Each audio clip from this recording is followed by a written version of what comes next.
Welcome to Cash in the Cyber Sheets. I'm your host, James Bowers, and together we'll work with business leaders and industry experts to dive into the misunderstood business of cybersecurity and compliance to learn how to start making money from being secure and compliant. Welcome to Cash in the Cyber Sheets. Hey everybody, welcome back to Cash in the Cyber Sheets. I'm your host, James Bowers, Chief Security and Compliance Architect here at Input Output. Very happy to have you back here with us today. Getting completely confused between Cash in the Cyber Sheets and one of our new products, ClickSafe Email, ClickSafe Academy. I'm not going to tell you how many times I retook this, but even this time, I still kind of stumbled with it. In any case, very happy you're here.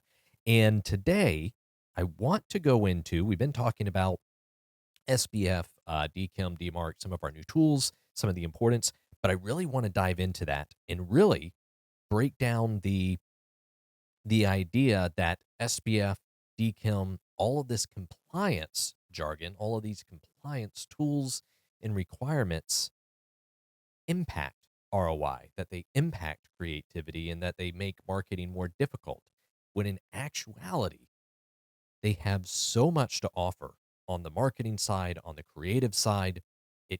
When done right, it can really allow your creativity in the organization and the marketability to really thrive and explode. So we're going to dive into that today. Before we get into it, and we say this every time, click on that like, click on that subscribe, leave us some comments wherever you're listening to us at. Apple, Spotify, YouTube, on our own podcast channel on the website. Would love to hear more from you and to have more people on the show to be able to talk about the things that are working for you and also some of the things you're having trouble with. So without further ado, and no more begging for clicks, click that like. Let's go ahead and jump into it. Now, bad security, I'm just going to very simply put, bad security ruins your marketability. And here's why.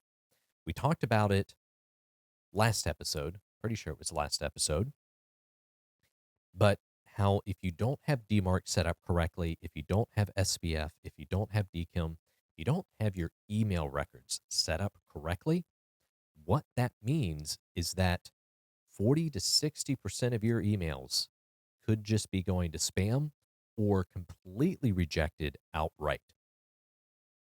From a marketing perspective, that is massive. Imagine you're spending $10,000 a month on a marketing campaign. You're testing, A/B testing. You're testing all of this different copyright. Everybody's involved. We're getting the right colors, the right formatting, everything. And as they go out the door, as your emails go to your prospects, your leads, 40 to 60% of those, $4,000 to $6,000 of those dollars a month just vanish, just into the abyss, completely lost. And your marketing teams are left trying to figure out, why aren't more people clicking? Why aren't more people engaging? It must be our copy. Might not be your copy at all.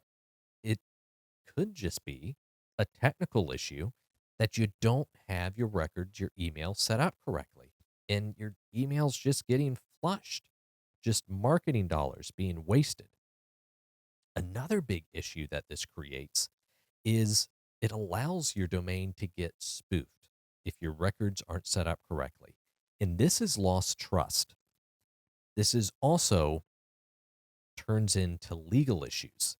And not naming any of the companies, but I have seen this happen where a man-in-the-middle attack of a very big wire transfer I've seen it with title companies.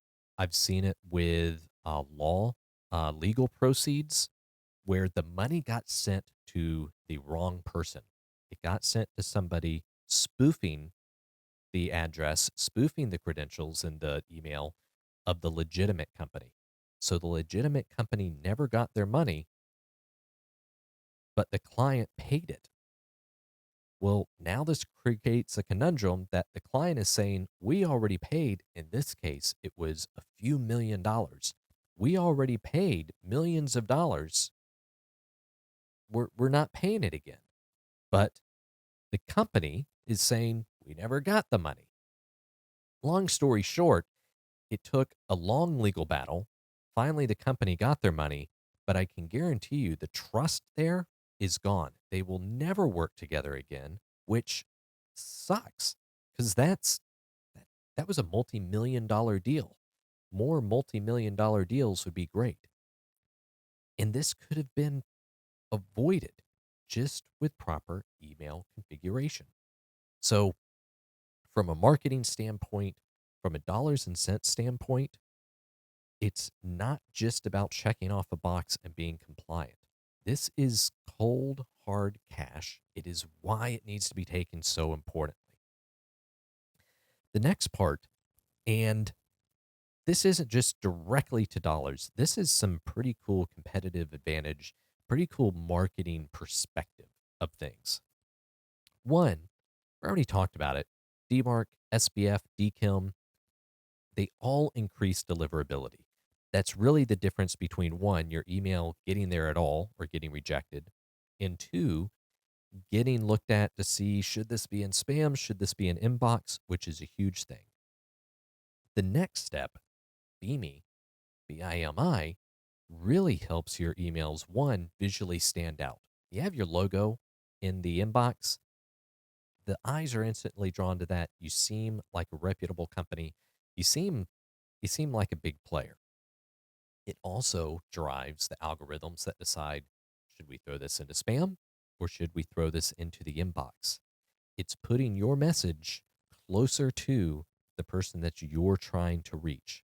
That is a huge markability push. If you're sending out 10,000, 100,000 emails a month and you can increase the inbox reach, you can increase how many people are seeing it by just 0.5% or 1%, that is a major uptick. And that will relate to more sales and all the way down the line, your conversion rate, everything. Huge marketability there. It also goes a long way in giving your compliance teams and your sales teams, really your sales teams, something to brag about on calls. It's very easy to see if other companies don't have their email records set up correctly. And if you do, that's just one more point that you can point out to people. Hey, listen, here's another reason you might want to go with us. We actually know how to set our email up right. It's out there for everybody to see. It's public knowledge. And all of these other people you're considering don't even address that. Can you just imagine what they're doing behind closed doors with things you can't see? Go ahead and sign here on the dotted line. We're the right company for you. Another thing you can say is imagine your sales team being able to say, don't just download our ebook, but download our ebook from a domain Google trust. That's what DMARC does. It's the quiet power of DMARC being able to say that these big domains trust yours. So I can't stress enough just how much marketability there is if you really dive into this. Another thing that having the email set up correctly is going to do is during the onboarding process, during any type of client communication, it's going to help get the emails in the inbox. We've said that. We've talked about that. But what I want you to do is think about the times where you've started with a new company, you've signed up for a new platform, and you had to go searching for their emails. Where's my onboarding email? Where's my verification email? What do I need to click to get started? Oh, I have to go search through spam, or I have to go pull this out of my quarantine. And all because they didn't have it set up correctly. That's not the best customer experience. Much better if you have everything set up right, and as soon as they sign up, your emails are right where they're supposed to be. That helps build confidence, and it also just helps prevent things from getting derailed. In some cases, you may say that the client's never going to notice, and that might be true, but they will notice when it's not there.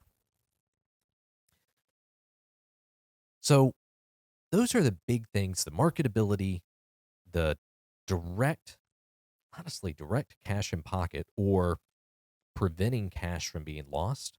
Some ways that you can help manage this. One, you can use some of Google's tools, silly wabbit, to check if your email's set up correctly.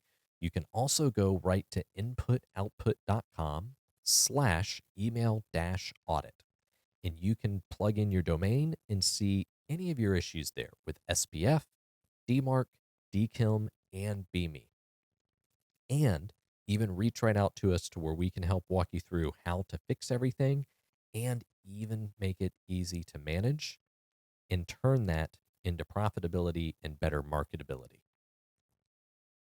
With that said, please, please, please check your email records.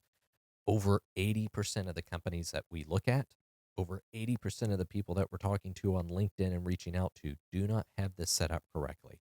And with the changes that we talked about from last podcast, May 2025, this year, just a few weeks ago, May 5th, with all the changes from Google, Yahoo, and Microsoft, with them now requiring DMARC, this is only going to get worse, and it's going to be more emails getting rejected if this isn't set up correctly.